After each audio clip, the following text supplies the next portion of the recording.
name's Thomas Waddle. This is the Whisky Sour Hour, and we're joined by Calum Petrie. How's things, my man? Very good. Thank you for having me on for the very first time. Good. It's good. I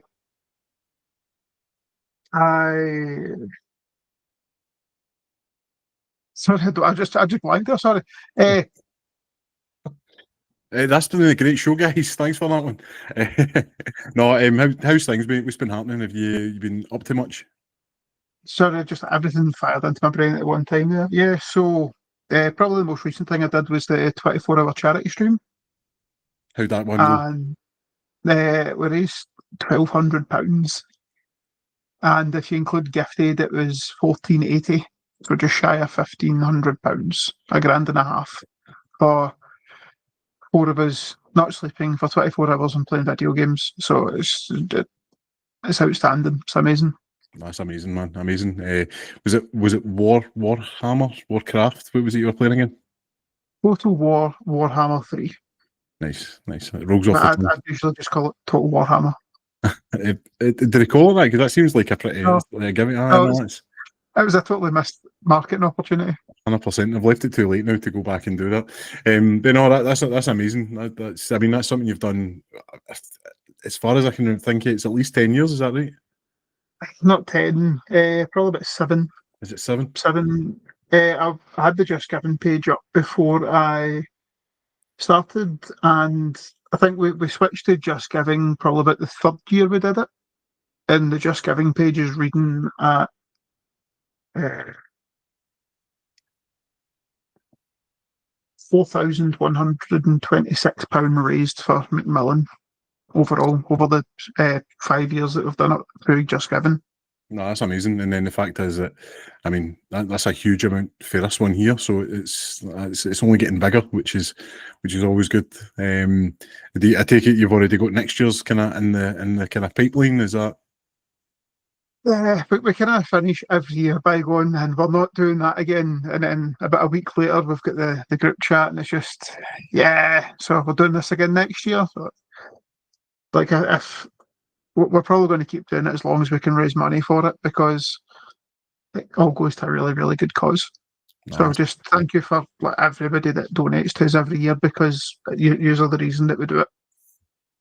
No, it's brilliant, man. It's such a good cause, and the fact that you get to play video games with your mates is a bonus. And eat junk food, you know what I mean? I think I passed you when you were in pre-gaming, the couple of days before it, and it was sausage suppers all round. I think with you and Matty. So aye. Oh, that was the night before during setup. We thought we'd try the Chippy and B that's open most of the time.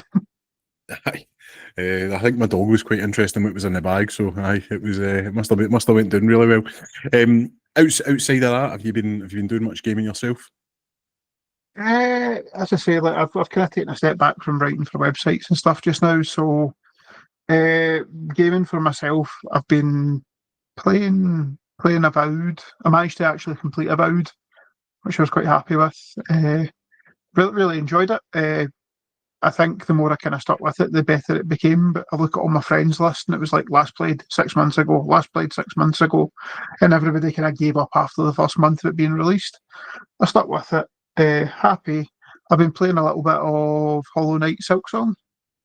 How are you finding that?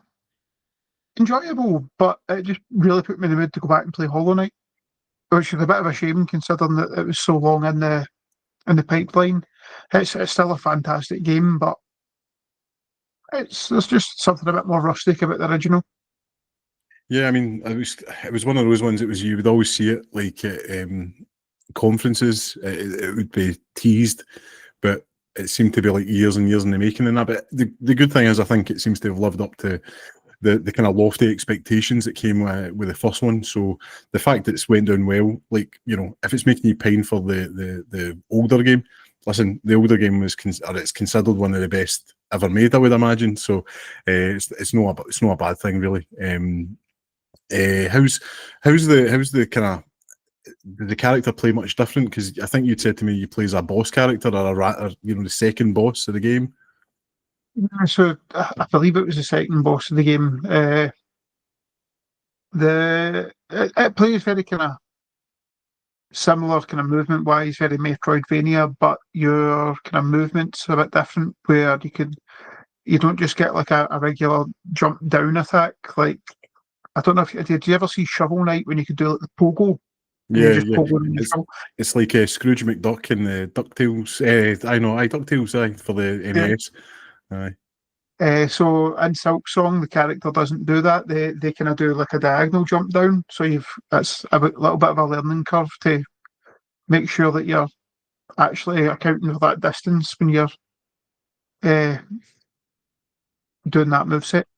I feel like in games now when they have like something like that where there's a mechanic back I'm saying back in the day, but like the one that always sticks in my mind was Spyro the Dragon. You could do like a charge and jump at the same time, and you end up just like doing this kind of like motion through the map, but you could get to all these like random places. And it was like the first one that I probably discovered myself, at like 8 years old, playing the game and getting that. But now it seems that a lot of games, it's especially like Shovel Knight and 3D kind of even first person shooter games, the likes of Dishonored, where it's like they want you to take the mechanics and combine them in like weird and funky ways that maybe even the developers never even thought about. They're like, right, if I take the pogo jump and then put on the teleport, I can actually jump to the end of the game like rapidly. You know what I mean? So it's cool when they can do that, but the learning curve, like you said, is probably going to be it could be off-putting to folk, I would imagine, that are so, because I played the original Hollow Knight for that long.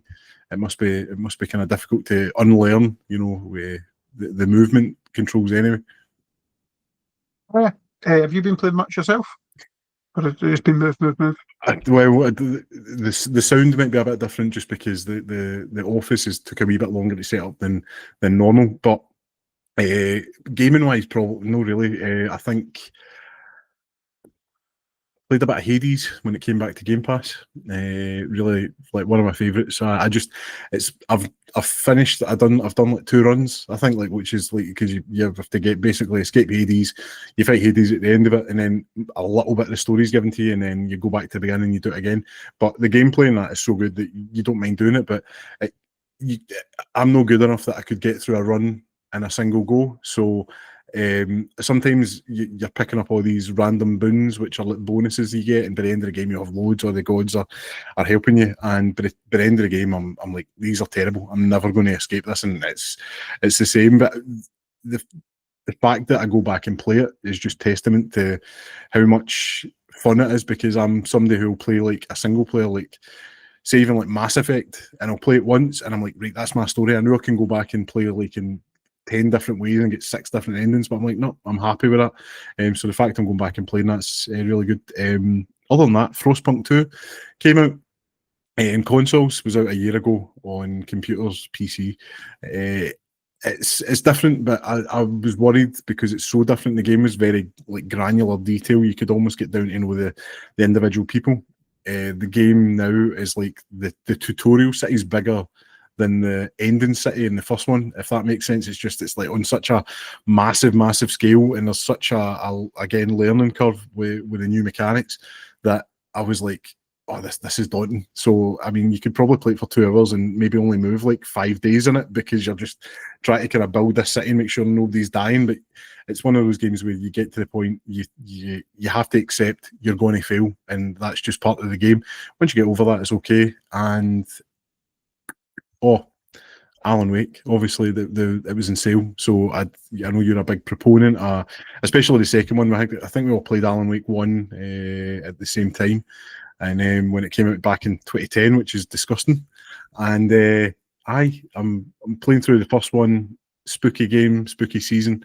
Once that one's done, I will move into Alan Wake 2, and we can start the kind of proper hefty spoiler discussions. There you go. Man himself. That is a classic in every sense of the word. So, see for Alan Wake 2, did you buy it directly off the Xbox store, or did you go somewhere else to buy it? Directly off Xbox. It was one of those ones where it was like deals for you. So it was like, it's seen. £15 just now? I think I got it was basically £19. It was like I got the remake, the remaster that you had there. I think it was 3, and then the other one was like, like 15.99, which is crazy. It's ridiculous. No, Alan Wake 2 is probably why I'll hold Remedy as like one of the best developers right now. That game, on paper, should not be good. It's a rip-off of Twin Peaks, the original Alan Wake, to some degree, and then the Alan Wake 2, they've just lowered the tone to make it so dark. And they've changed it slightly, but everything's for the better. So, am I right in saying, obviously, I'm playing the first one for anybody that's not played it? It's not so much a survival horror as like a kind of, thriller suspense. It's it's very action, and to be honest, I would argue maybe a bit too much action. Some of the levels go on a little bit, but the actual combat's really good. But the second game is more survival horror. Is that right? Yeah, very much so. And would you put it up there with the likes of the name escapes me, but there was two of them. Tango Gameworks, Within, Evil Within. Is that what it was called? Oh yeah. The So is it? Bethesda, yeah. So is it up there with them? Would you? Our friend Mr. Gosney was a big fan of them though. I know Roscoe was, or he is. It sounds like he's dead, but he's not. Yeah, so I probably rate it as one of the best survival horror games that I've ever played. That's high praise. No, I'm really looking forward to it. I like that the remaster is like kind of almost changed his face, so it's like very much close to the second game because he does look a bit dodgy when you go back and play the original. So yeah, I will confirm that the Remedyverse band, the old Gods of Asgard, they're still performed by Poets of the Fall. Because Control, which is also set in that world, which is almost like it was a surprise when you're playing it because it's not until you get to a DLC, I think, isn't it? That you find that out. X-Files mentioning Bright Falls, and you're like, I don't know what's going on here. But yeah, no, it's very good. I remember. What's the name of the maze in Control with the music? Oh, the Ashtray Maze. Aye, incredible. That's one of the kind of moments that sticks with you. You're going to remember it in years and years to come. Definitely. It's psychedelic, trippy, and got an amazing soundtrack. What more do you want? Obviously, since we were on, things were pretty rosy back like at the end of August, and since then there's been price rises and just crazy times for predominantly Xbox computer players. It's a weird time, but I think it's going to be probably analogy is going to go over a lot of people who said, but if you think of Sony and PlayStation right now, Sony and Xbox right now as your Rangers and Celtic, they're both that bad. They kind of capitalise on one another because Sony's not putting out games and Xbox just seems to want to like embarrass themselves by like, oh, we're going to do this, but you're also going to be paying $10 more than what you were paying originally, which is insane. Or if you wait 18 months, you can play it on the console that's not getting any game features now. Exactly. it's such a bizarre time. We'll obviously touch on the news. Obviously, a Game Pass kind of bankrupting a lot of people. I'm fortunate enough. The only reason I have it is because it's part of my phone deal. It's a benefit you get with EE. So if you want Game Pass for a relatively cheap price and a phone as well, I would go up with EE. No sponsorship here, but yeah, the prices. You can't see it, but like I've got stuff behind me there. I'm very much a media collector, whether it's comic books or like my Blu-ray collections over there. I'm very much about that. I used to be writing in my games. I think we'd spoke about that. At one point I probably had about 500 PlayStation 2 games. It was obscene, and for whatever reason, I decided that I was going to trade them all in to CEX. I think it was. It was ridiculous. It was back in 2016. What do you think makes it different about games that some people are just happy? I mean, I'm one of them, and the reason being it's convenience for me, like to have the digital versions or have it just streamable or that, as opposed to movies where like the likes of Tron Legacy's just getting a 4K release. I've bought it on DVD, Blu-ray, 3D Blu-ray, and now I'm going to buy it in 4K. So that's like, I'm happy to go back and buy it. But what is it about games that almost like it's almost like taboo, nowadays to buy physical media games. It's like you're in the minority now. It's bizarre. I wouldn't say it's taboo. Like, there's probably still a massive demographic of the game player base that will die on the hill that physical is the way to go, and they'll have the argument of, oh, well, if your internet goes down, I can still play my game. You probably can't, because that game, to some degree, has an online element, and it won't let you play. I think just the convenience factor. The convenience factor of you buy Alan Wake remastered at £3, and depending how good your internet is, you can be playing that game within like an hour. Or if you own it, and with the kind of recent changes to the Game Pass thing, you can cloud stream just about any game that you own, so you can play that game instantly without even having to download it. And it's purely convenience. More if you're talking about it in a kind of film sense, I would probably say that you'll rewatch a film probably a lot more than you're going to replay a game. No, I agree. And it's easier to persuade people to watch a film. So I don't. You don't have to twist my arm to watch Tron Legacy. I think it's an amazing film. Uh-huh. And I had a friend. Well, I've still got a friend. Once again, it sounds like he's passed away. But Drew Young, he was very big in collecting steelbook editions of films and things. So when he lived up north, I think he had a friend, and they ended up collecting like all the rare kind of Japanese steelbook editions of like the first Avengers film and things like that. I remember steelbooks. It was like one of those ones you knew that when you were buying it, it was like, this was like HMV's way of saying we're still relevant. We have steelbooks, And I've got a couple, but you know what annoys me? It's like my OCD kicks in.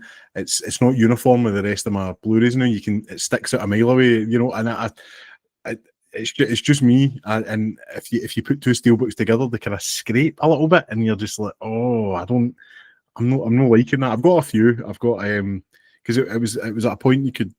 I think it was one of the last physical games I got, and my brother bought me NBA 2K 22 or 3, and I actually found it was in one of the boxes when I was unpacking, and it came with the steelbook edition, so you got the box and the steelbook, and I was like, I'll never use this. I wonder if you could punt it, because it's actually it's like very nicely made, and there's absolutely no scratches on it. But yeah, I think as well with movies, there is a massive difference. Sorry, there is like, if you go from Blu-ray to 4K, it's not just like the picture that's better, the sound, because of the depth of data that's in there. Like if you've got a Dolby Atmos track or like DTS or something, it just, to me, that's more important than the picture. I would watch a 1080p film with the best audio than like it has to be 4K, but it's only coming out in like stereo. You know what I mean?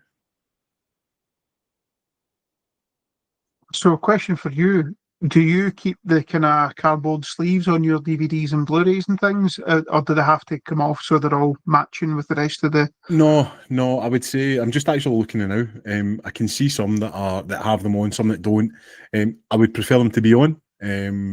But it's not like a deal breaker. Like I can see the likes. I think it's Bad Boys 1 and 2, because I've never seen the rest of them.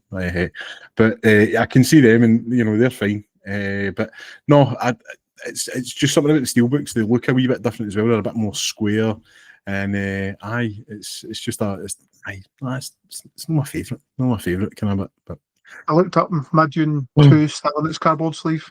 no, nice. I think I'm pretty sure mine is. That's one that's in the list, because I kind of held off between saving for houses and stuff like that. Like if you spoke to Lauren, she'd tell me, I buy a lot of shite for no reason, but I did hold off in buying many a Blu-ray that I was really interested in getting, and I'm looking forward to going back and getting the likes of Dune and Superman when it comes out. I think it's some point this month.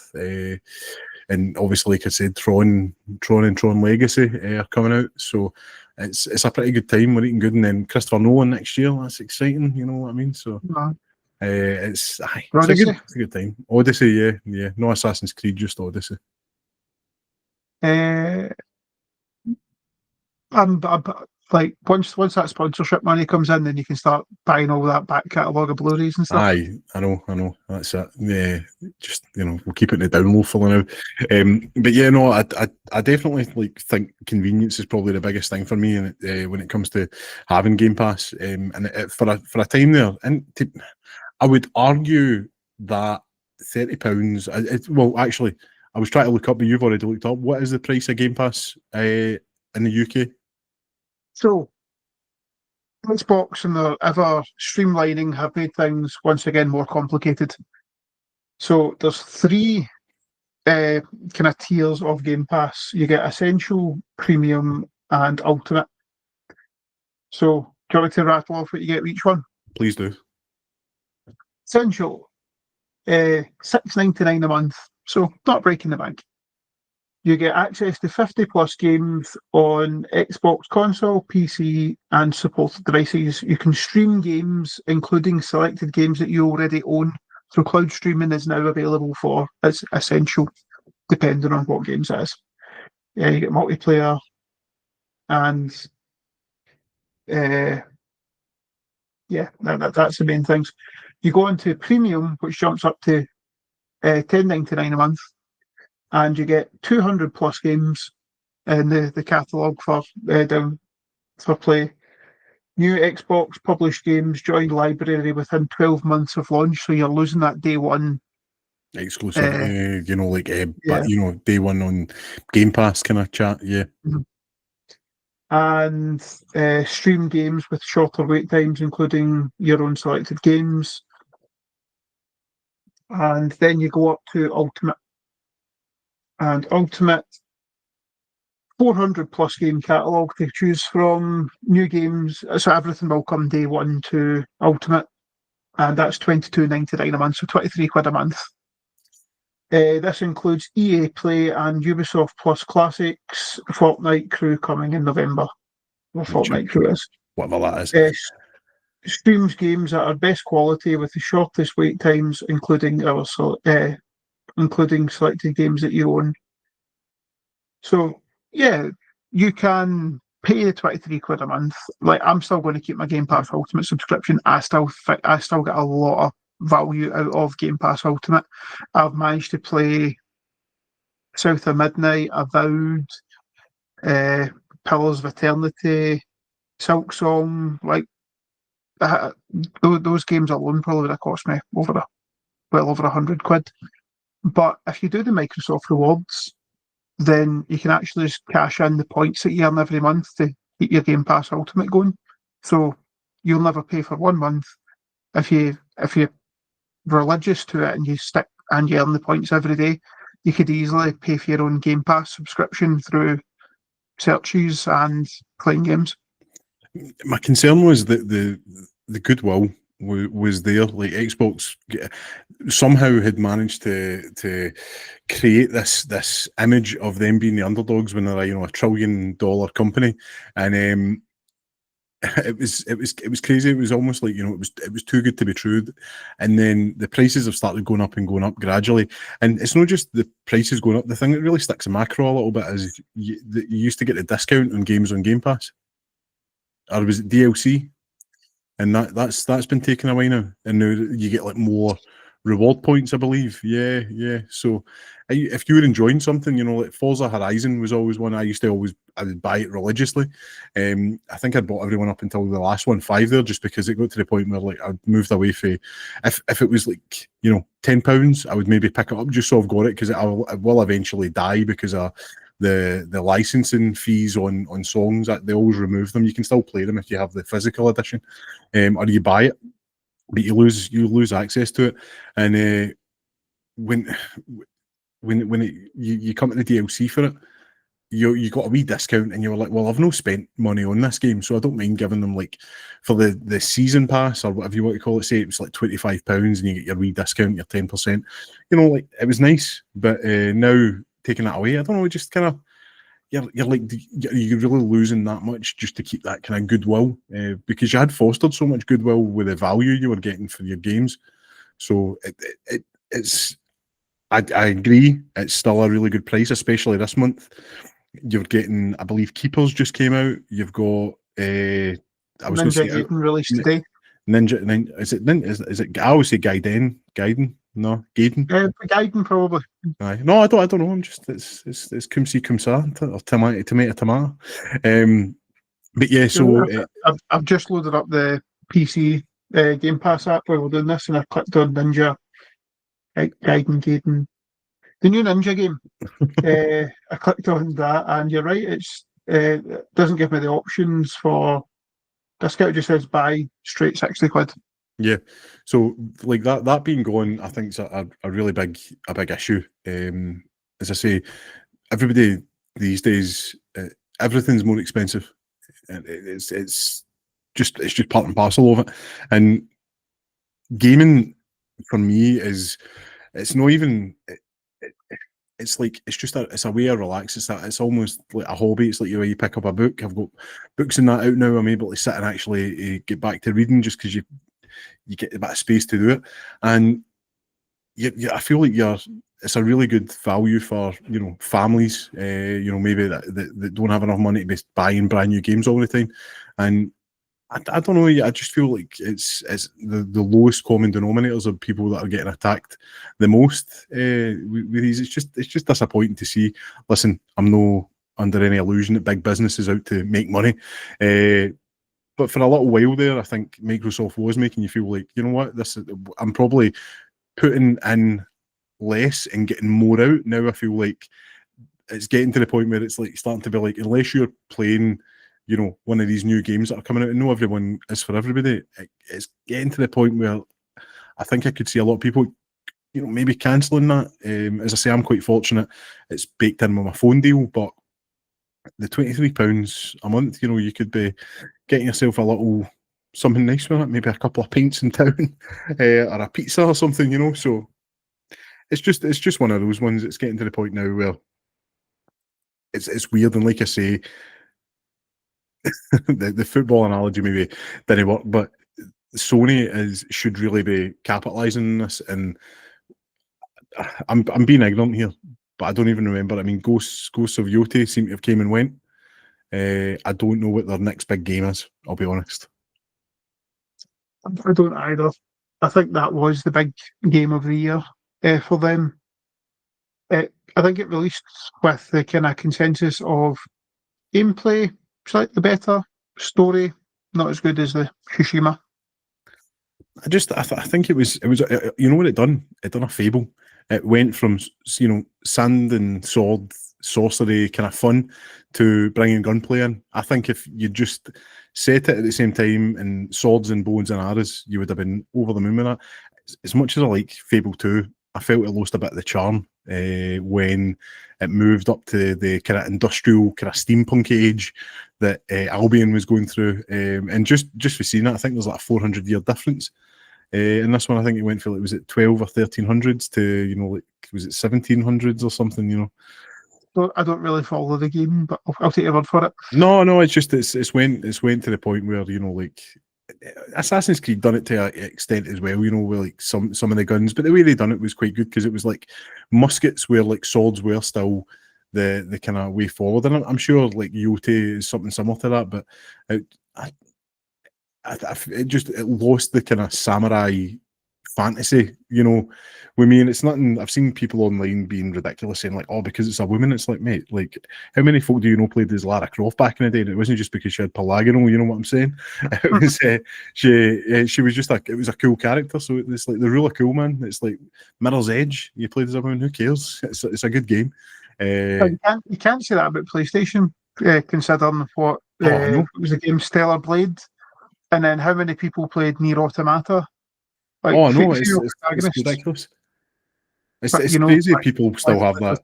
No, it's mad that folk are still even going on like that. You know what I mean? It's what's it, Aloy from Forbidden West. Horizon. You know what I mean? It's like they've got some of the best female characters around. So listen, folk are just weird that way. But yeah, no, Yoti seems to kind of went, and you're just like, see if you could, you can't predict these things, and the making a game cycle is that big these days that it's like a super tanker. You're never going to be able to turn it around if the game's like coming out in spring. You're probably already like behind schedule. It's going to come out with all these bugs. So to even pull it back to try and take advantage of that, it's just not going to happen. But it's just, if I think everything would be a lot worse and under a bigger microscope than what it already is if Sony was like the Sony of like 2018, where they were just dropping banger after banger. You know what I mean? So I think Microsoft are off the hook big time with this one. Well, they spent over 100 billion buying studios and developing and making Microsoft Game Studios back into a kind of juggernaut of titles that it used to be. And where the console sales didn't meet their expectations, then they flipped the switch and multi-platform became a thing. And they're starting to claw more money back in from that. They're never going to be that front runner in the console market again. PlayStation have just got too much market share, too much brand loyalty. Like, how many people jumped from Xbox 360 to PlayStation 4? One, because it was an absolute horseshit launch for the Xbox One, and they're still recovering from that to this day. Like, any PlayStation fan will throw that in your face if you say you're an Xbox fan. I just remember that conference, man, Don Matrick, just absolutely like, it's a TV box, and I remember watching it thinking, like, what is going, like, where's the games, man? Where's the games? Like, I'm not a football fan, but he lasted less time than a Rangers manager after that. Oh God, they're getting a beating now, aren't they? That's it. It's well, then again, Ange Postecoglou in it. Like, no, it's getting too fit by now. What are we doing here? Cut that out. I say that way wearing a Partick Thistle top. So, it's just a weird time, and I find it. I don't know about you. I find it very much more difficult to get into like a new game. Like, as I say, Frostpunk 2 came out, and it's that game that it's just too dense. I'm like, right, I'm going to get into this properly and spend time with it. But other than that, like, and I know I'm probably in the minority when you've got games like Yote coming out, and people are like in love with that, which is amazing, because I don't want games to fail, because if one fails, then they all eventually fail. It's like a rising tide rises all ships, or whatever it is, you know. So I want everybody to be successful. I'm finding it more and more difficult to find something, whereas like maybe even like 10, 15 years ago, you could, maybe it's just because of time these days, you know, you're trying to make sure that you've got enough time to do everything. It's just, I'm just struggling to find something, and going back, like I'm saying, I'm playing Alan Wake. I'm playing that because it's taking me back to a time prior to stresses, and you know what I mean? I'm a tourist in my own past at the moment. You know what I mean? Nostalgia is a powerful thing. But I wrote an essay thing for, I think it was Flickering Myth a few years ago. I just sat down at the computer one day, started typing, and I think like an hour and a half later, I had like a 2,000 word kind of essay, and it was just why gaming is such an addictive and hobby, and why it's so big. For me, like I like the kind of emotional connection in games. I like the things that kind of pull you in, that draw into that escapism. I like I live as me and have like the day job. I like I spend enough time being me every week. I like to come home and I like to boot up a game, and I like to be somebody else for a while. And to get a game that actually makes you feel like that, it's becoming more and more rare. Maybe because we are getting older, like maybe imagination's kind of waning a little bit, but also like as a time commitment now. Like, I probably couldn't sit and do like another in-depth, absolute run through of The Witcher 3, 350 hours now, because, well, I've got my self-imposed like game a month challenge thing, and that kind of stops me going back and playing like games that I really did enjoy before. One point, I'm sitting with nearly a 1,900-day streak on Duolingo, because I can't just let that streak die now. That wee damn green owl's just got its eyes on me every time I open my phone up.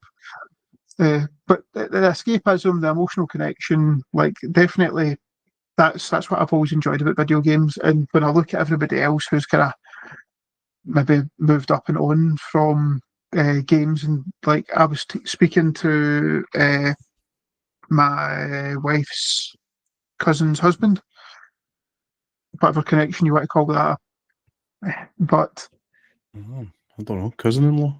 second remote? No, I'm kidding on. I don't actually know. I don't know, but he was saying that he was. I saw him online for the first time in a while, and he was playing Call of Duty on the last Black Ops 6, was it? The one that came out last year? Yeah. I sent him a wee message and I was like, "Oh, how'd you like it?"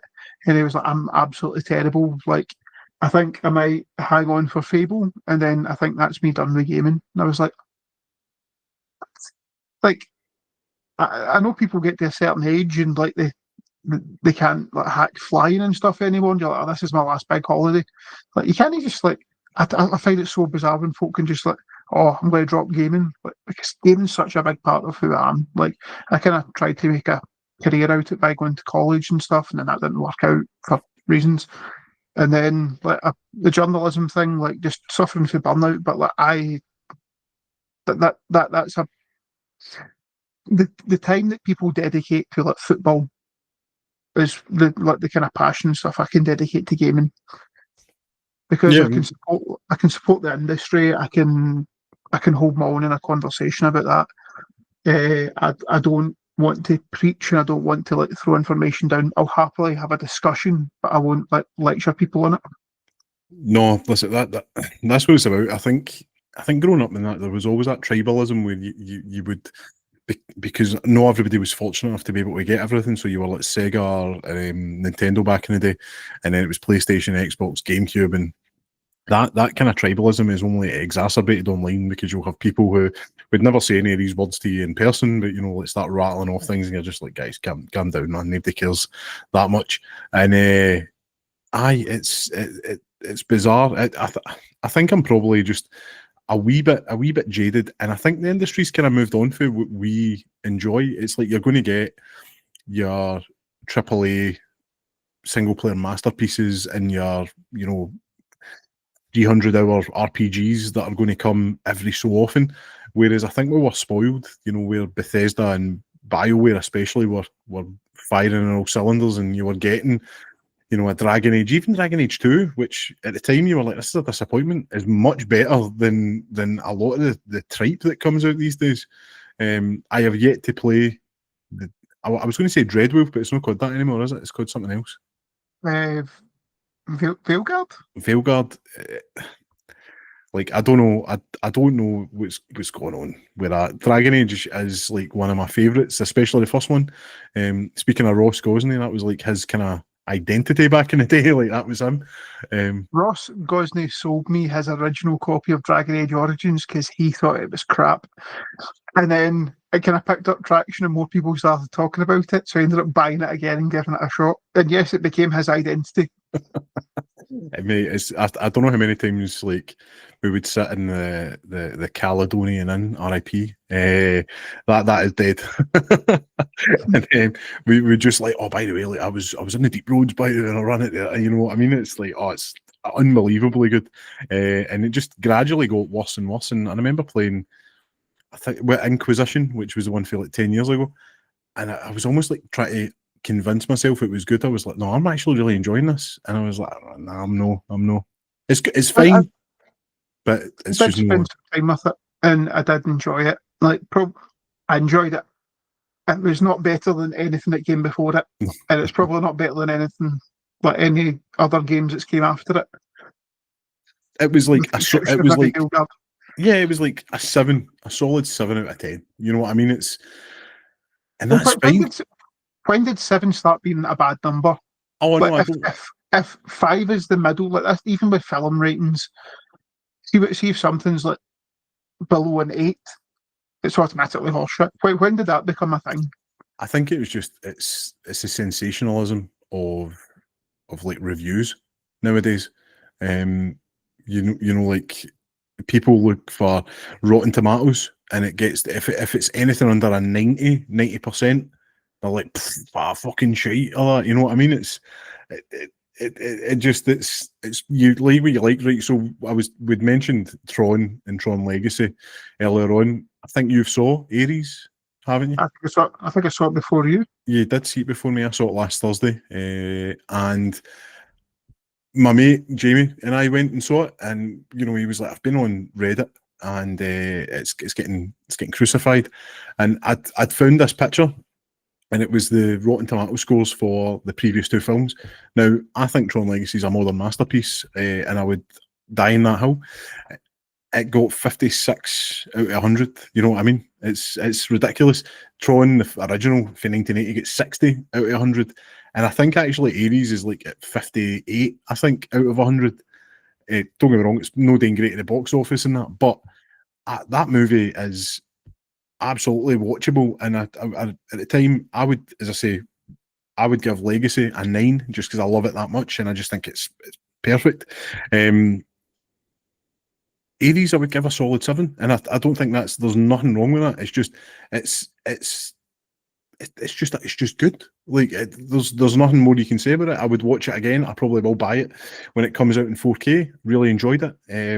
Really like Evan Peters, so he was good in it. You know, so it's not just wanting to, I'm not wanting to break this down into like a Tron Ares review. no, not at all. But I felt like, personally, I thought it would have benefited more from maybe being like a 6-episode miniseries. Aye. Because some of that character development from the Ares character happens so quickly without explanation. You know what it reminded me of? See, especially at the beginning, the Age of Ultron, when he like goes in the internet for 2 minutes and he, straight away he's like, "I'm going to kill everybody." That's what it was like. It was like he, watched a couple of like videos and he was like, you know what, maybe we are the bad guys. You know what I mean? So, and getting called expendable and that, but it was a 2-hour movie. I understand they need to streamline some stuff, but yeah, no, if there was more time for it, that'd be great. But I think it's getting destroyed online for absolutely no reason. But again, it comes down to that. It's either the best thing ever or it's shite. There's no like middle ground in that. And like you're saying, 7 is absolutely fine. And Inquisition is to me a 7, whereas I think like I would say Dragon Age 2 is an 8, and I think Dragon Age Origins, I mean, with the DLC, I would argue 9.5. It is touching greatness, you know. So, or it is great. It's touching like a masterpiece level. But yeah, there is that like kind of. I think for a while there, PlayStation games were always getting 9s and 10s, and rightly so. Amazing games. But then there was like games like Xbox was consistently putting out like 7s and 8s, and they're shite. They're a shite. That's no, it's no feast or famine here. There is a like middle ground where we can have that discussion, but it's the online chat. It's like, I think the thing that Xbox suffered from during that period was that PlayStation were consistently putting out like a game like every half of the year, if not every quarter. Yeah. Xbox had to wait so long before they actually got an original game, and the hype was built up so much that it was never going to live up to its hype. So I think that they always set themselves up for a bit of a fall. Yeah, definitely. I know. Like again, the thing with Halo Infinite is, like I think Halo, if Halo 5 Guardians didn't have a terrible marketing campaign, nobody would have cared about that. Nobody would have cared about the story. It was the marketing campaign ruined that. And I think Halo is like one of your, the tent poles of the kind of Xbox family. And you expect them to be like 9s and 10s. And really ever since 343 kind of took over, I love 4. I think 4's great. I really enjoy 5 because it's basically just it is the sequel, like in every way to that. And then Infinite's like taking bits of the kind of redesigns of 4 and 5, and then going back right to the beginning where they add like kind of chunkiness to it, and the fact they get rid of all the Forerunner weapons really annoyed me. Yeah. I didn't get rid of it. I think you still get the scatter shot and stuff, but I don't know if that's just kind of multiplayer. I don't know, mate. I've played it, finished the story, which I really enjoyed, and I was like, I want to see more, and that was it. It's just been left like at that. What happened to the Infinite? You know what I mean? Like our Infinity, sorry, the actual ship. it's nobody cares, and it's like as what it is. People are more cared about like getting a multiplayer game that's going to make like 100 million a quarter. You know what I mean? So it's one of those ones. Halo was like the online multiplayer game. That like Halo 3, what was it? the date launched, it was at 180,000 players worldwide online at one point. Used to show you the map, I remember that. It but, was like the world and it would have the wee dots. and now like you struggle to get a game. That to me, that's it's crazy that we're in that kind of position. That like Halo isn't where it needs to be. Gears of War isn't where it needs to be. But then I feel like Sony, like they're missing something. Like I know Naughty Dog's bringing out Heretic, I think it's called it. I mean, it looks cool. Like I'm all for that. The kind of retro 80s, has it been played out? Maybe a little bit. But like I want a Porsche spaceship and I want it to play like Depeche Mode or something like that, so that'll be cool. But I feel like it's almost like a transitional period, and that way where there's that saying for the office, it's like, how do you know when you're or it'd be good to know if you're in the good times when you're in them and no past them and that. I feel like I've became like almost like kind of self-aware for a minute and realised, wait a minute, like this is a transitional period between the gaming that we knew and the gaming that's going to be. It's like, and it's uncomfortable because there's no one island for a lot of people like us. It's like very few and far between. You get a game that's like, oh, here we go, You just reach for that life preserver that is nostalgia gaming. Precisely, and having the ability to play back compat is like it's the main thing. And it's one thing I love about the PlayStation is like you go back and play those games, and I don't know about you, don't know, like, this might be controversial. I can't mind if we've spoke about this before in the past. One thing I love when you put up a PlayStation Classic, say, like for me it was Medieval 2. It came to PlayStation 5. I was like, I'm buying you, got it, loved it. They've added trophies to it. I think we have spoken about it. I don't know if it was on the podcast or not, but we definitely spoke about it. Aye, it makes playing these games, which are great anyway, that little bit better because you're like, I'm adding to my legacy here. It's amazing. It's such a, you can go back and play even stuff you're like, I remember, like, I can't think of another PlayStation game that maybe it's on PS5 that I didn't ever had when I was younger, but say like even you never played Crash Bandicoot, you could go back and play the original and have like your trophies and that. It's crazy. It's crazy just how a little change can do that. I wish Xbox would do that with like the SSX3 because I go back and play that very regularly because the sound design is amazing in that. Was that like an original Xbox title? SSX3? Mm-hmm. Mm-hmm. Yeah. Because I thought I was understanding that when the Xbox 360 launched, all games had achievements, or no? No. I think is it. You may be thinking when Xbox 360 launched, all games had to have a demo. Is that what you're thinking? Maybe. No. I do master taste. I know. Try before you buy. Why did we move away from that for now? Because probably a lot less games would sell these days. Aye, well that's it. I know. And then, man, it's just you can think back in the day, like how many demos that are games that you never played, but you have fond memories, or just you never owned, but you played these demos of these games, and you're like, that to me is better than a lot of games that I played. Like there was one, and I don't even remember the name. It was like Zelda, but you were a fox. I think it was called Kingsley's Adventure or something like that. It was on like a demo disc for the PlayStation, and it was amazing. And I never played it apart from this like 1v11. It used to freak me out because it was like it was PS1 graphics, and it was like it was like animal. It was kind of like, imagine like Zelda and I was going to say, this is bad. Was Tom Nook? What game's that? New Horizons, Animal Crossing. It's like Animal Crossing and Zelda had a Wayne, and it was in PlayStation, and it's like anthropomorphic, like killer whales, and it used to freak me out as like an 8-year-old. I was like, oh, what is this? Have you not seen the game Tunic? Yeah, no, I played it. I'll be honest, it was a bit too hard for me, and I had to like just tap out. That's perfectly all right, isn't it? No, listen, I will play a game nowadays and put it to easy unless I'm really enjoying it. I will I'm going to come back and finish you in hard. But that's getting rarer and rarer these days. And I actually just quite enjoy see if there's a game, see if there's a bit. It says story.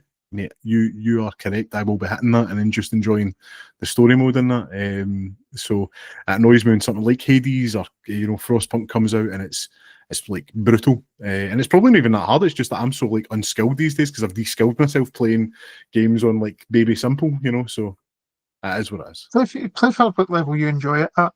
Like, not everything has to be that Dark Souls 1 level of difficulty, and you must like reach that level to play this game. Aye, I just those games, like I've been over this, like, just do not appeal to me for that reason. You know, like Prepare to Die. And I'm you are alright. allowed to be wrong. You try and say one of those games is the best game ever, and I will show you a liar. No, I just you know what it is, and it's the animations, like they're too long, and it was the same with Monster Hunter. That's how I couldn't get into it. I had a guy like for 10 seconds swinging a sword because he was like turning it into a jet to like smack somebody in the face with it. It was too long. I couldn't work it out, so I went back to playing Devil May Cry, which is a good choice. Speaking of Devil May Cry, I have been playing Final Fantasy 16, which has so the combat has went more like a Devil May Cry game. So you don't control like a party of like 3 or 4 people. You control one character. It is no longer turn-based. You just press X to attack, use your Y for magic, you do combos. It is the furthest removed from a Final Fantasy of old that I have seen yet. And would you recommend this? Is it good? So I'm probably maybe about 6 or 7 hours in, maybe a bit longer. Didn't help for the first like 4 hours of the game. I didn't realise how to upgrade my abilities, so I was just smacking folk with a sword and shooting them with a little tiny like match of magic, and didn't realise that I'd been collecting all this experience points to buy upgrades from the pause menu. I did do like a mini review in my kind of Instagram up to that point, but I'd been playing it like all day and just how it doesn't feel right. And then it got to like a part where it was just totally immersive story, like it kind of hints at things still to come, but it kind of suffers from that kind of drawn out Japanese thing where, like, why say something in 2 sentences when we can do it over the space of 3 hours? It suffers that quite a bit. Is the voice acting ropey? I always find that like the voice acting in Final Fantasy is a wee bit off. A little bit, but I feel bad saying this, but it's Ben Starr that does it. See, the guy that was in Expedition 33 as well. I was going to say Baldur's Gate, but was he knowing that? No. No, I don't think so. But he did do all of the kind of Balatro adverts and stuff as well. He's like, good guy, just feel the character becomes very hammy after a while. The character of Clive. Yes, your character is called Clive. Clive. You know who he reminds me of? I'm pretty sure it's the same guy that you're describing here. But remember, just when we're speaking about Dragon Age, Alistair for Dragon Age, he has a voice like this, and it just kind of after a while, it's like Darkspawn. What? Can you do that voice for the rest of the podcast, please? Absolutely not. Absolutely not. But that's what it's like. Just it does, it kind of takes you out it. Whereas I was actually the Salt Factory, which if you want like a really good game essay, it's doing the trilogy, the original trilogy of Gears of War, and listening to Marcus Phoenix by John DiMaggio is just unbelievable. And I'm not doing the impression of that, but it's amazing. You know what I mean? No. That's for another day. But yeah, no, just the voice acting really makes a difference. But again, that's just like Gears of War that you've had. I think there's E-Day coming out next year, but it really left its kind of mark by 2011, and then it's had games since then, but it's never reached as much as I love 4 and 5, and I'm looking forward to E-Day. It left its kind of mark by 2011, and then that was it. It just kind of left. It's bizarre. The really interesting thing about E-Day is that you're going back to the horror elements. Dom. You're going back to Marcus and Dom, which is it the right thing to do? Like they've Halo kind of did. So what Gears of War's doing just now is they went back and have done the kind of prequel game, but Bungie did that with Halo just before they left. Their swan song for Halo was Reach, which arguably one of the best Halo games. Mate, I've been listening to that soundtrack an awful lot, mate. That is incredible. Dum, da, dum, da, dum. It's very, very tribal. Mate, The weather's changing, and I always find I listen to more soundtracks when I'm walking the dogs. One, because where I stay right now looks like Privet Drive, and it's the Dementors are I've seen coming, mate. Snapchats. You've seen my Snapchats, so it looks like that. But I took a notion. I was talking to my friend Scott Phillips, who is looking to come on, or will be coming on the show eventually. We're talking about Halo because it was the 15th anniversary Halo Reach in September there. So I was going back and listening to music, and if you go back and listen to Winter Contingency, like that's all you need to say, and it's amazing. And they ended that season, or well, they ended their tenure with Halo on a high. I think going back to the characters that we love that I've had, I would argue like a pretty perfect arc. Started off as like, good bros that are, like just there to shoot and make quips, to getting Gears of War 2 and having arguably one of the most emotional scenes in gaming. I would put it up there, the Maria and Dom scene, and then to top that, or at least match it with the Dom scene in Gears of War 3. Like, are you maybe sullying the memory there? I don't know, maybe.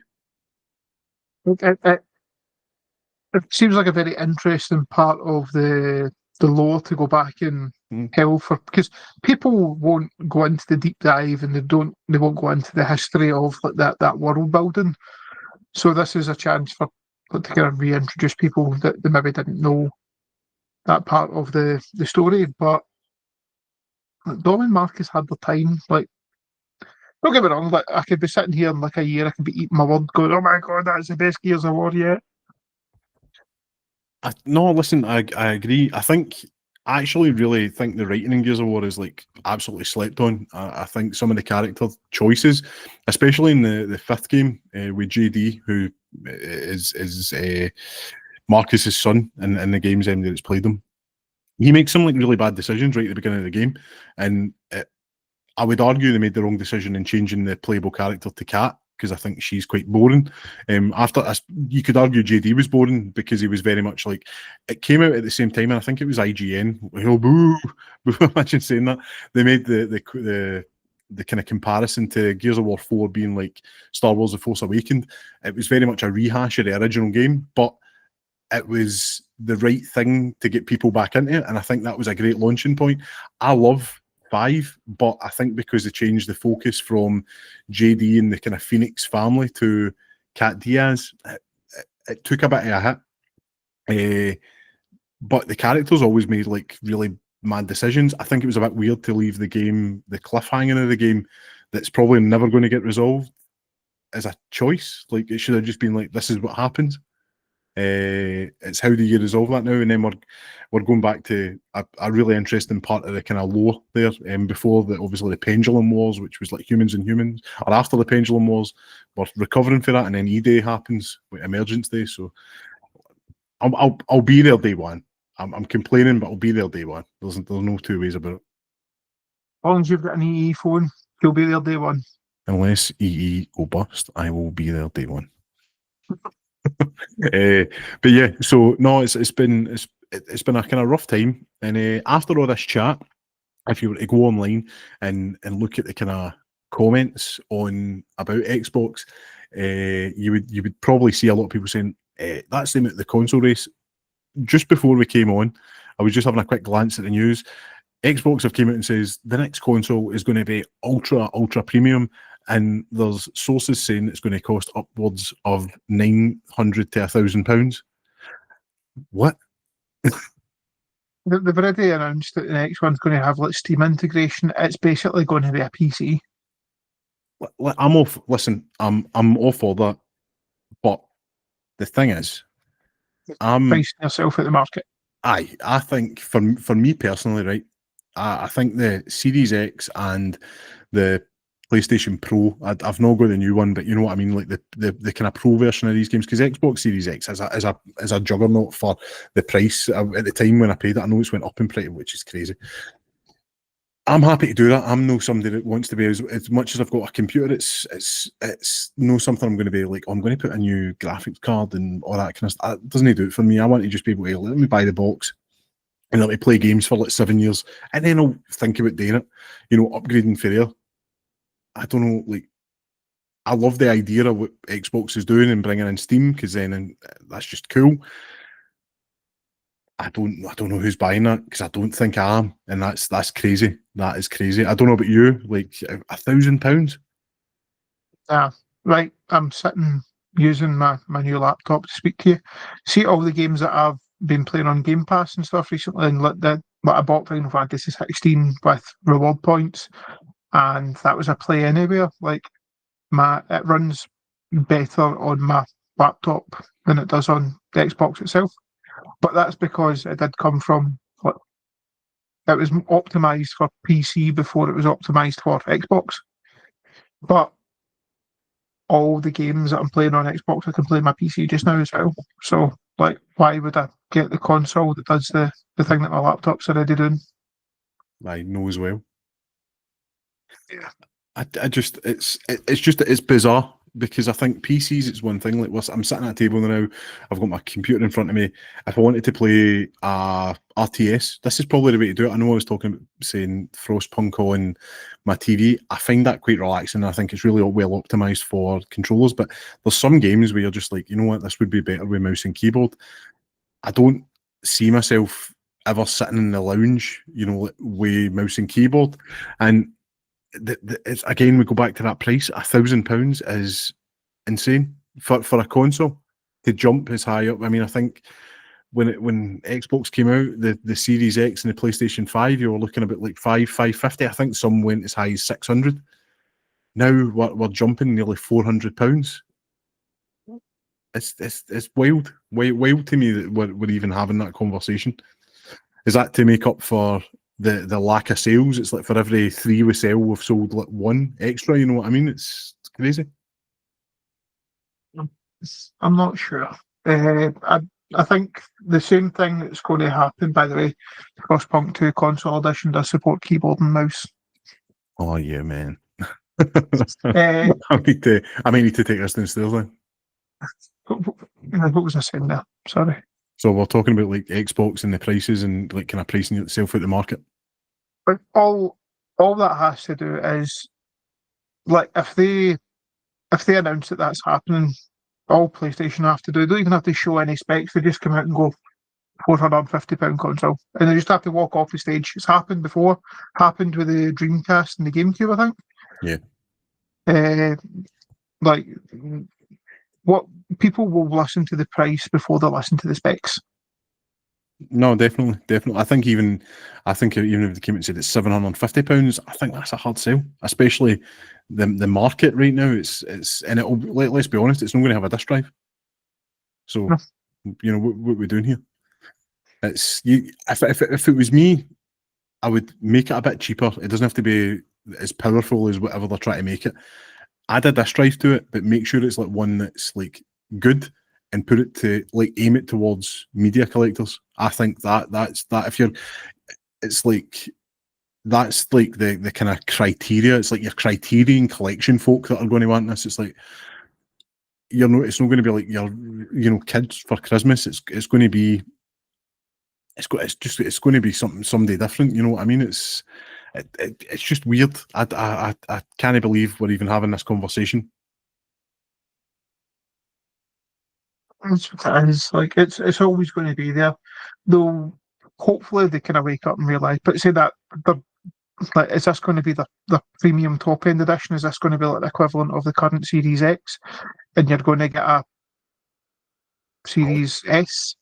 I know. The naming structure is so like somebody just needs kicking the balls. That's really what they need just now. That they're confusing things. They think they're being edgy with just SX. Was there not a rumour at one point that there was going to be like a Xbox Series Y or something as well? Or was that last generation? I can't remember. I think the handheld was going to be Y or something, wasn't it? They were going to be like a handheld. And that's just going to be a ROG Ally. I know. I don't even see them making like a proprietary handheld. I think it's just they're going to license it out to a company. Why no? Well, ROG Ally is arguably better than the Steam Deck, depending on who you ask. Like, don't don't come at me or anything. But why try and make something to beat that when that is the market leader? No, If definitely.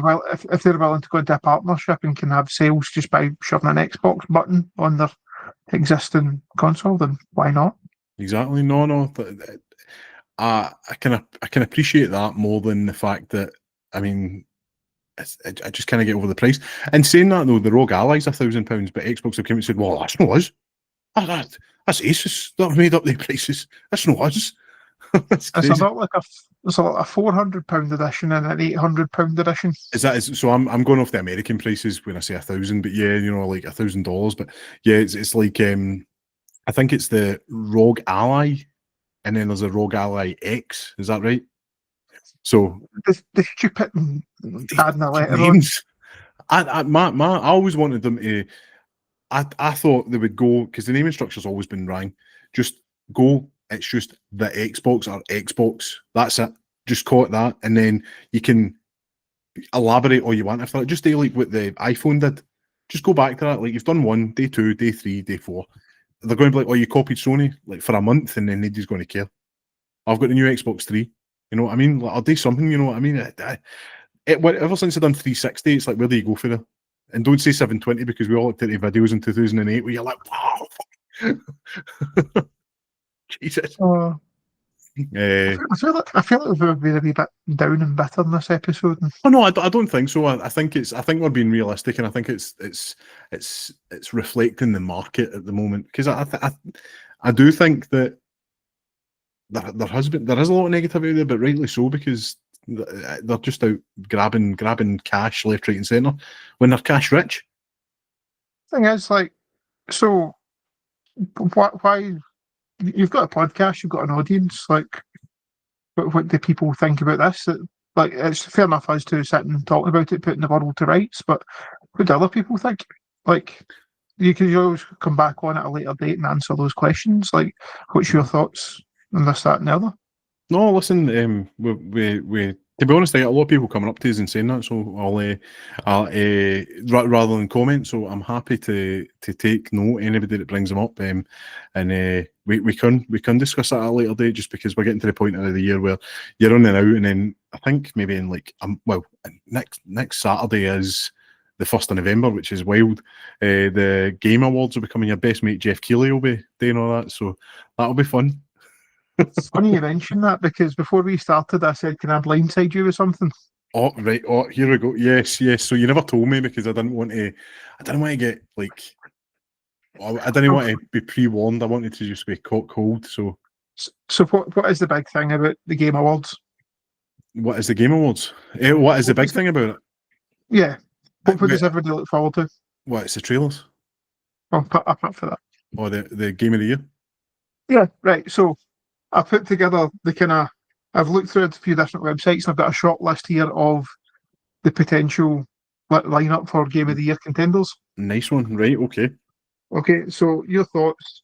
I know your thoughts on at least one of these. I just dropped my mic, I apologise. Okay, so the kind of front runner, and has been the front runner all year, has been Clair Obscura Expedition 33. I played it for an hour, couldn't get into it.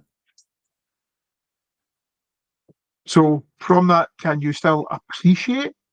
Oh yeah, no. So I can appreciate it. I think the artistry that went into it is really good. I think the fact that the main character looks like Robert Pattinson is always a win. No, but in all seriousness, no, it's just no my kind of game. Like, it genuinely, like, isn't something I would normally play, but it was on Game Pass, and I'd heard a lot of people talking about it, and I love the setup and I love the world. Like, I don't love it's maybe not what I mean, but I was like, I'm interested in this, and then the gameplay is just, it's like really, really long. I played it for like an hour and a half, and I didn't get off a beach. You know what I mean? It was like it dragged on a wee bit. I'm sure it does get really good, but I didn't like the characters as well. There was some I didn't like, you know. So I'm being dead bitter, I know, but it's it was tough. One of your favourites, wasn't it? like it's definitely my front runner for the year. There was this really kind of emotional bit in the first. It's not really a spoiler. It's in like the first 2 or 3 hours of the game. At a game that's probably maybe about 30, 40 hours long. Right. It's after that bit that you talk about on the beach, like quite a difficult to watch scene at some points. Mhm. And then he wakes up alone, Gustav, and he makes his way through it. And did you get to the bit where he goes into the tunnel? No. Uh, Yeah, I'm poten- spoilers, potential spoilers for Claire Obscura here. yeah, potential spoilers. So he walks in, and the place is just filled with bodies of previous expeditioners, like piled up bodies upon bodies. And he sits down and he puts the gun in his mouth, ready to give up. Wait a minute. Is there a girl or a woman comes up to him or something? Yeah, Yeah, Looney comes up, I did get to that point. Aye. Sorry. and it and as that kind of progresses, like Looney gives this speech as by a campfire later on, and it's the whole when one of us falls, like it's not if, it's when, like we've been into this expecting people to die, and but it kind of becomes a bit more impactful. Like, it kind of hits home that every single one of us signed up knowing. But it kind of hit a bit more emotionally than the kind of games and stuff I've been playing up to that point this year. I can appreciate that. I'm not saying like you're entitled to your opinion. I'm not going to try and sway you, but for me, I had some really kind of big impactful moments. And as I said earlier on in this podcast, like that kind of resonated with what I like from games, like that escapism, the kind of emotional connection. But the second that I kind of got for Game of the Year contender is Hollow Knight Silk Song. I haven't played it. I've seen it. I'm sure I would love it. I haven't go at the time or given it the time. I've heard nothing but good things, but so I imagine it would be up there for Game of the Year. Yeah. The third one is a game that came and went totally. I didn't really see any fanfare about it at all, but it's Death Stranding 2 on the beach. I'm gonna get hate for this. I'm not the biggest Kojima fan, and I think for me the last game I played of his that I was like, man, that was really good, was like Metal Gear Solid 3, 20 years ago. I think I did not like the look of Death Stranding. It looks very self-indulgent for Kojima. Like, make movies, mate. Like, just stop trying to make games. I mean, you know, like that again. I don't want to sound dead bitter.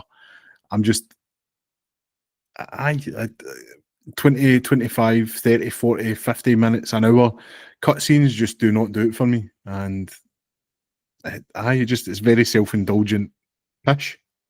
I am not a Kojima fan, and I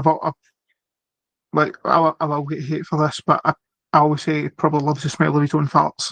Like he just he probably let a wee fart journal and he writes them down and he's like, oh, wet.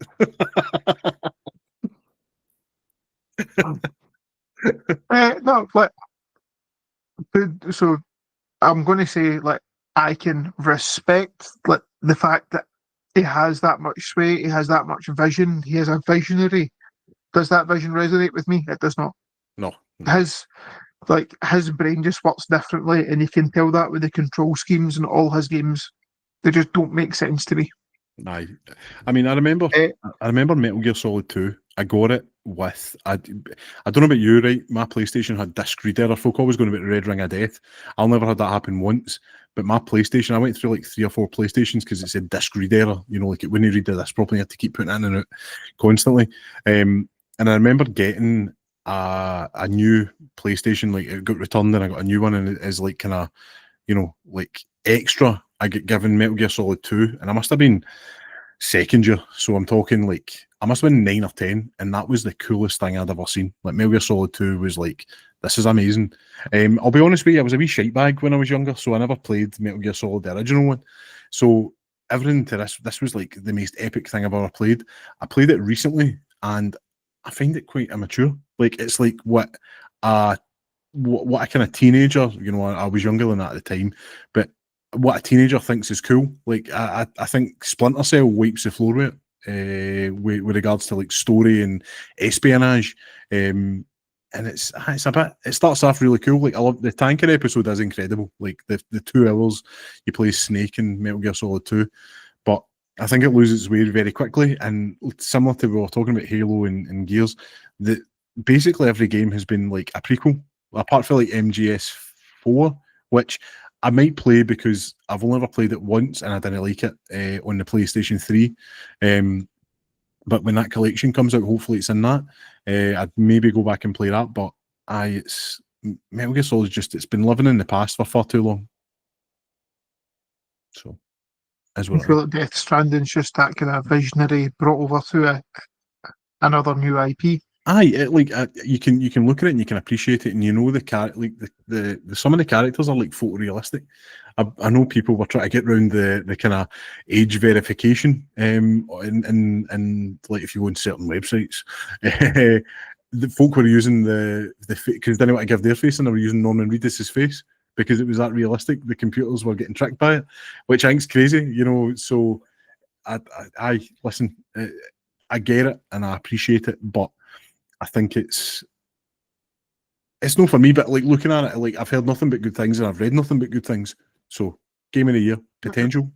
Yep. We're going to the Nintendo entry, Donkey Kong Bonanza. So I've not played it. I don't have a Switch 2. The Kyle Smith, a boy at the work, I was ripping into him, quote something chronic because I was like, it looks shite. It looks shite. Look, I know it looks good. Like it does. I don't jive very well with like Nintendo platformers. Like it doesn't really do it for me. Although I do like the idea that you know, like you can break everything. It was like the ultimate or the Incredible Hulk Ultimate Destruction. You know what I mean? That was quite cool and that kind of stuck with us. But I see it getting 10s out of 10s. I'm sure it feels amazing, and maybe that's what I'm missing. Looking at it, I'm like, I don't know how that's a 10 out of 10, but it looks fun, I suppose, would be the way.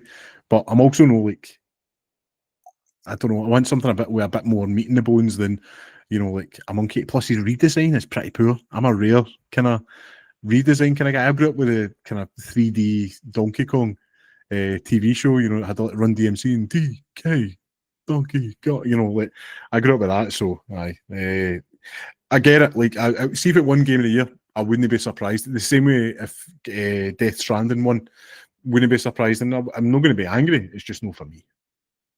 What about yourself? Have you got a Switch 2 and have you played it? No, I've not got a Switch 2. I absolutely hated the redesign of Donkey Kong. I think they made him like.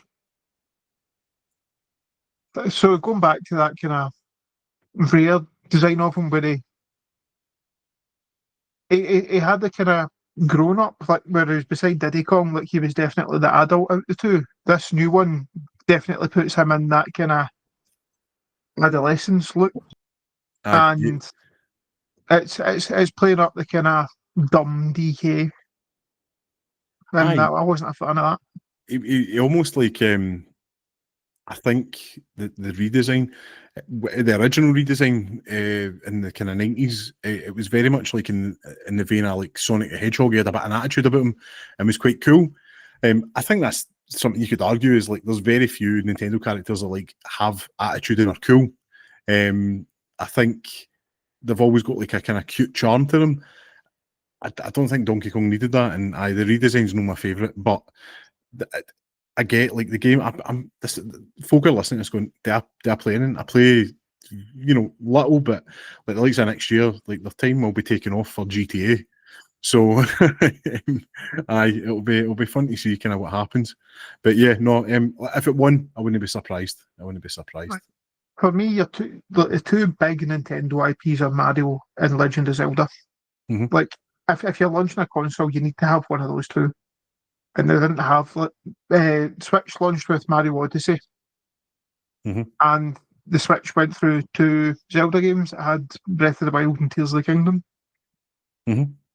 And just, I don't like Mario games, but I would have expected a new Mario game to launch the console. You got a Mario Kart. That underwhelmed a lot of people by the sounds of it. So Yeah.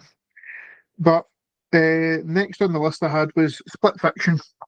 So that's Hazelight Studios, who previously won with It Takes Two. So I really enjoyed It Takes Two. Never finished it, unfortunately, but like loved it, and I love the guy that makes them. He's pretty cool. So I know it got rave reviews and it looked amazing, like the different art styles and stuff. It reminded me of Bedlam. Did you ever play that? The kind of Scottish first-person shooter. It was like Rab Florence and it's like No. it's like £3-4 in that. It's I think I can't remember the lady's name, but remember the Lemmy show? She was like one of the kind of main players on there. The woman, I think her name's Kirsty. She was like a hacker that gets sucked into a game, kind of similar to Tron, I suppose. But it's like old graphics. It's almost like Quake or Doom. I think I played this at EGX Raised one year.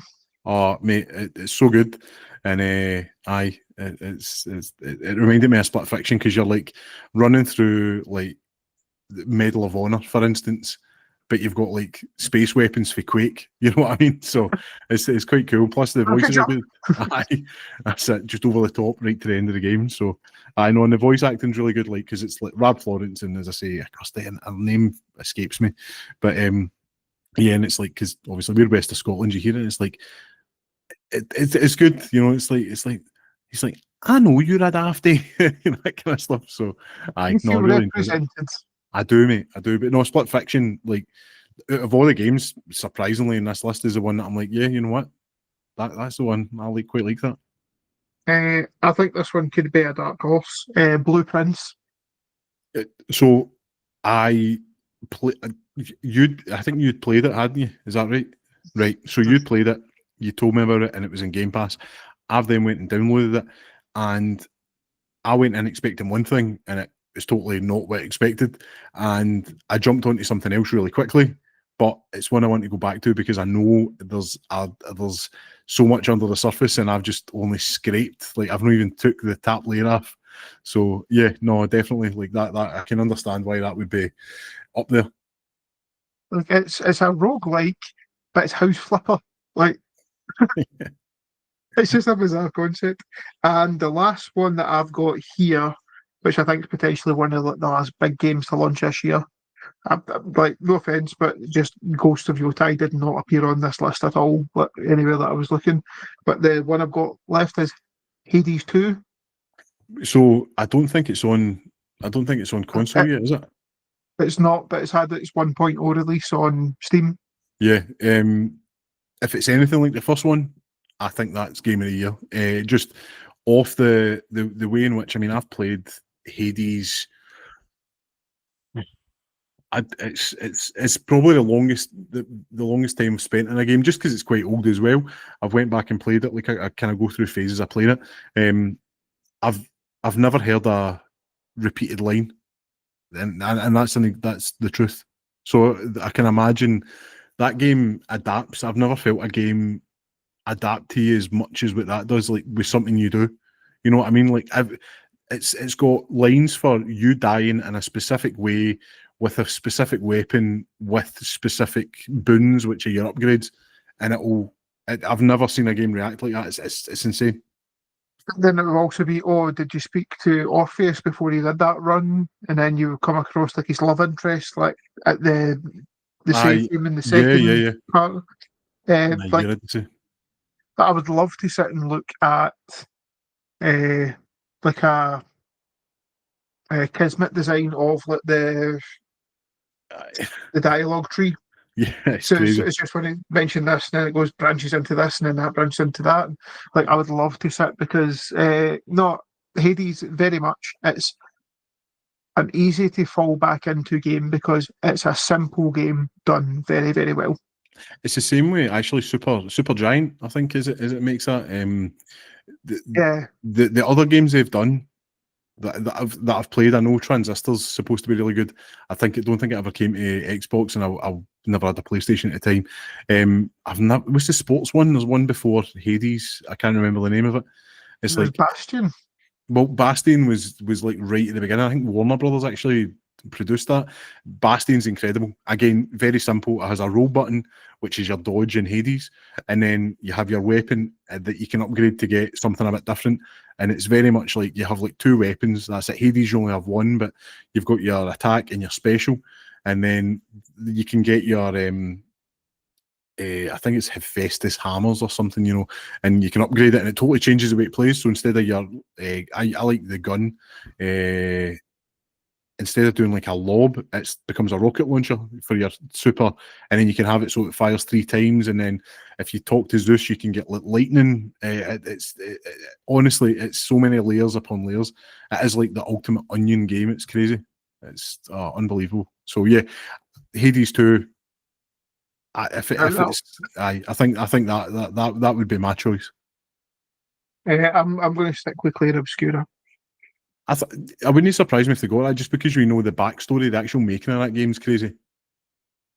The people at Sandfall Interactive, when Silk Song came out, they made a little video of I don't know the character's name from Silk Song, but the main character.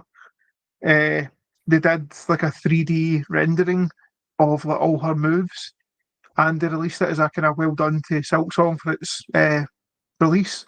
And it was just like a wee ode, like a nice one indie developer to another. Yeah. But like Silk Song as well, that's a tiny, tiny team. It's released, like it's on Xbox One as well, so they've released it for previous gen, and it's £20. Aye, that's crazy. But then the install base is going to be the huge. I mean, if you've got Switch, Xbox, PlayStation, I mean, that's arguably what, like 250 million devices, maybe more than that. It crashed every single storefront the day it released.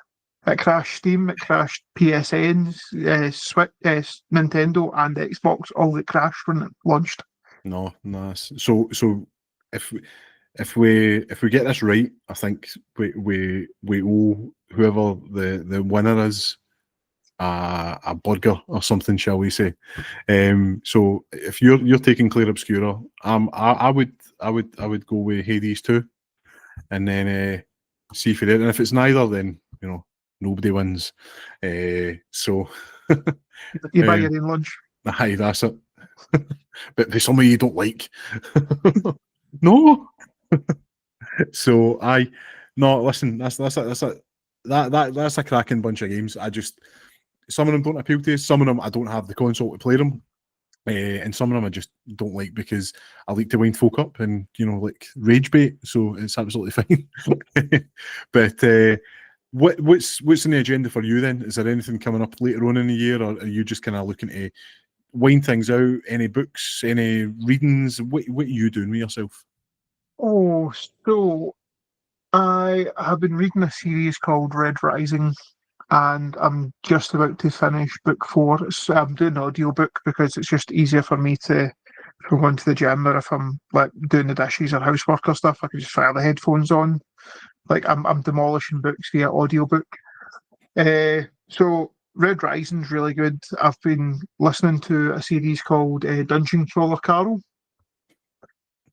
That's I think the audiobook is an exclusive to Audible, but Earth gets turned into an alien reality TV show where it becomes like a world dungeon. So everybody gets the option to these staircases open up all across the world.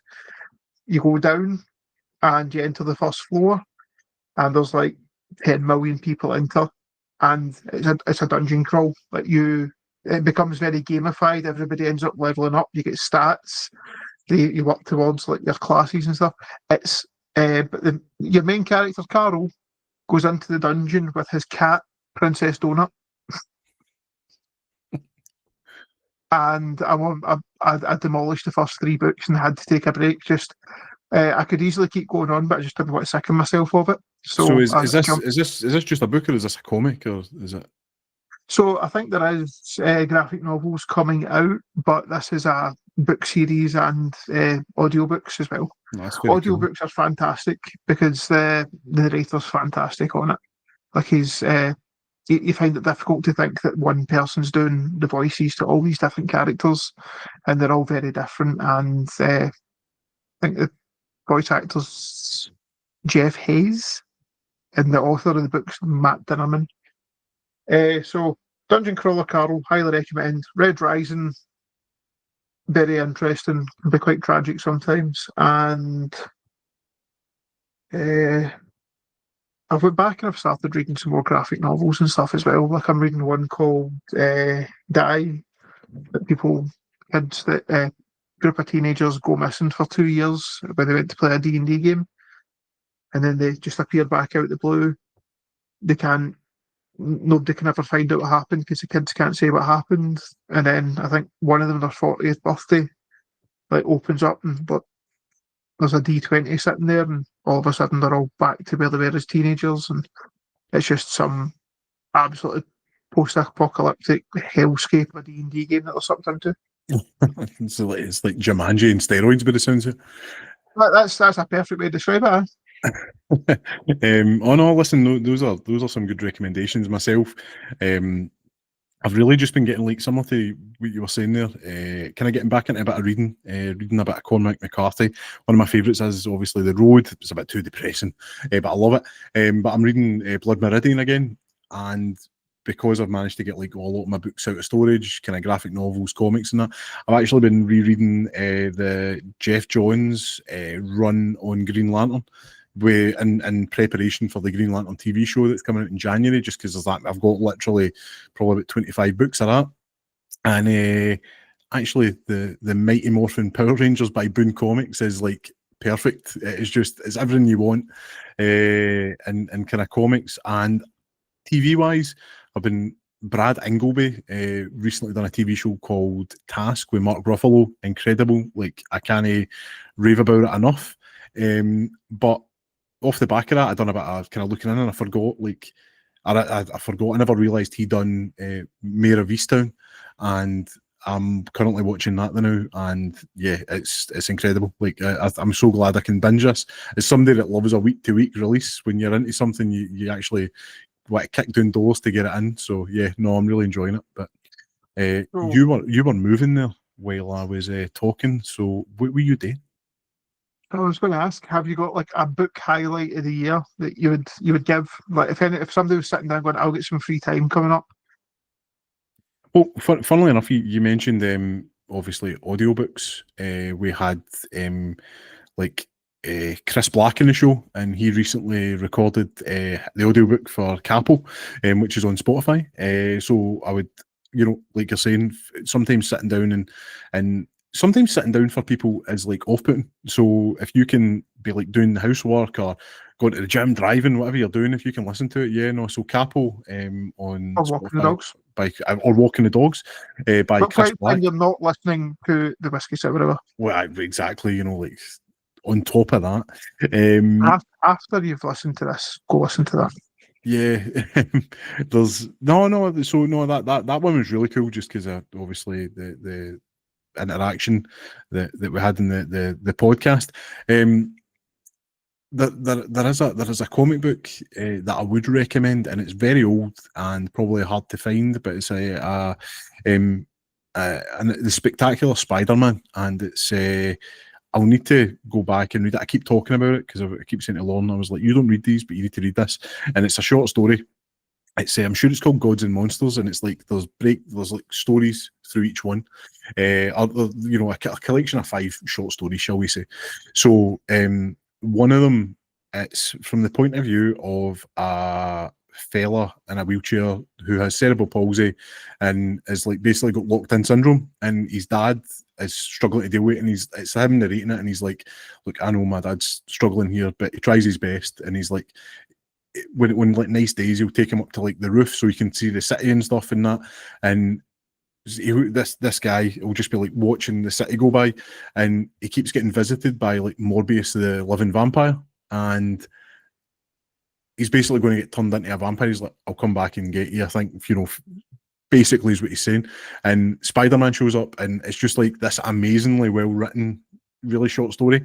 I will look it out because it's in my shelf now, and I'll link it for this weekend. It's incredible. It's like probably 30 pages long, and you know yourself, graphic novels last for, you know, like you could blast like a trade which is like 6 in like an hour, you know what I mean? So it's incredible, and I would recommend anybody. It's probably my favourite Spider-Man story. It's amazing. So if you get a chance to Gods and Monsters, yeah, so that's what I would say.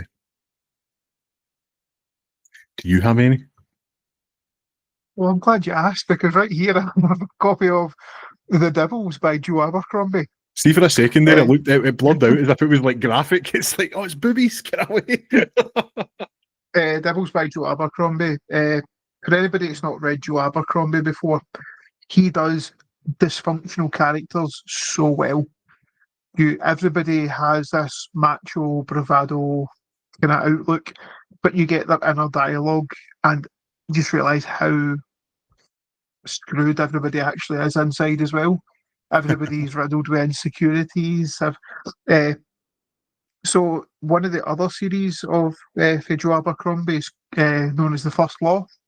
So that's kind of low fantasy in a fantasy world. So totally made up world, but very kind of low magic. So not you're not going to I was going to say like Game of Thrones, that like I'm not saying a bit like that. Even less than that, right? Okay, even less than that. It's kind of more based on kind of your medieval Europe kind of thing. You get Northmen, you get the union of kind of Midland and England and stuff like that, and then you get the invading armies of Gurkul to the south. Kind of thing. The Devils is the opposite. It's very high fantasy, but in a fictionalized Europe. And it's all based around trying to get this street urchin who turns out is the heir to the serpent throne of Troy. So the kind of with papal escort, they try and get this street urchin on the throne to kind of stabilise this highly fictionalised Europe. But she's accompanied by a group known as the Devils that are all supernaturally inclined. All right, nice. And if you listen to the audiobook, there's the narrator is a man called Stephen Pacey, who is god tier narration for me. He is just like the gold standard for what you want an audiobook narrator to be. Oh, nice one. That's and also I did meet Joe Abercrombie and got this copy signed. Nice. Was that an HMV Waterstones? Where was that? Waterstones. Nice. No, I'm pretty sure I did an arse of myself at the meet and greet, so I'll just gloss over that. Nice, Joe Abercrombie. I love your books. No, nice one, man. Listen, that it's you can get a Kindle all you want. I think there's nothing better than sitting down with like a bit of physical media. I know we were talking about it earlier, and just devouring it. So no, listen, that's what it's about. If anybody wants something to read or watch, I think we've kind of covered a good bit there for the weekend. We are, at least, I must say, let me just double check. We're an hour and 40 in, mate. What is going on there? It was 15 minutes that I looked at. That's incredible. I'm really sorry. I think it's back. but to be honest, I just enjoy having a conversation with you.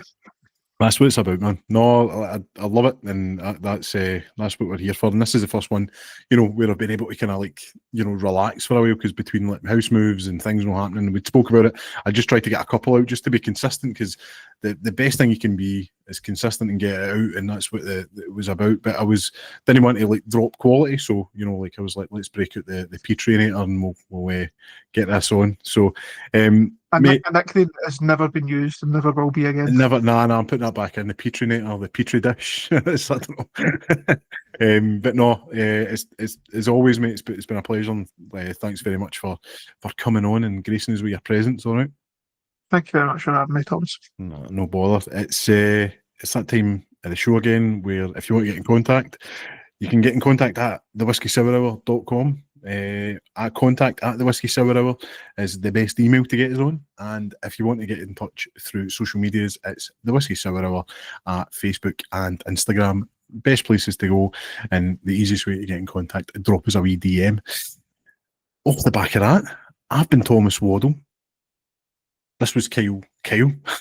This was Calum Petrie. I was so close to getting this perfect. This was Calum Petrie. And I'm not editing this out. No, thanks, man. You've been listening to the Whisky Sour Hour in 40 minutes. We're doing that again. Cheers.